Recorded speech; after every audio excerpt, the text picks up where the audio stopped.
Literally anything but this. Please. I'm telling you, Kid Impossible. Okay, well, what's your favorite outfit of hers? Season 1. Why season 1? It's so simple, yet so complex at the same time. It's kind of Where am I? What's happening? Who are you?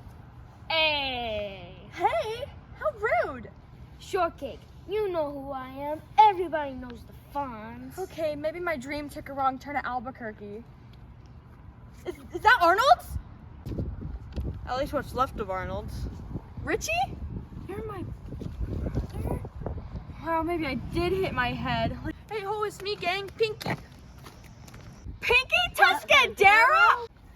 Shortcake, you remember my friend Pinky, huh? Oh, of course, Fonz. Everyone knows who Pinky is because she's the coolest. Well, so please tell me what happened to Arnold's. My office, my legacy, my heart. They're there on my night in sunny weather. You want to know what happened, Joni? Listen, Rich, I'll tell her. The Falcons came in here talking about free food. Then they started a rumble. Fonz and Al told him there wouldn't be anything. Al went into the kitchen, Fonz's office, and the rest is history. Poof! Up in smoke. I'm so sorry, Fonz. I know Arnold was like your second home. I looked after this place like it was your child. I will rebuild, but I don't think it will ever be the same. Fonzie, the way you're devoted to Arnold reminds me of Nehemiah from the Old Testament. The Old Testament?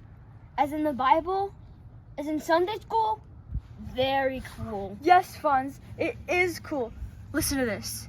At hearing this, the king is happy to grant Nehemiah's requests, and Nehemiah was even given letters, materials for his journey to Jerusalem, and even a military escort. When Nehemiah arrived in Jerusalem, there were 3 guys who were against his plans to rebuild the wall to protect God's children. Nehemiah prayed and set his guards to watch, because the bad guys were trying to cause confusion and wanted to fight to make it happen. As the threats worsened, Nehemiah told his people not to be afraid of them. Remember the Lord, who is great and terrible, and fight for your king, your sons and daughters, your wives, and your homes. Because of their faith, the people were to fight. Not long after, Nehemiah encouraged them by saying, "Our God will fight for us."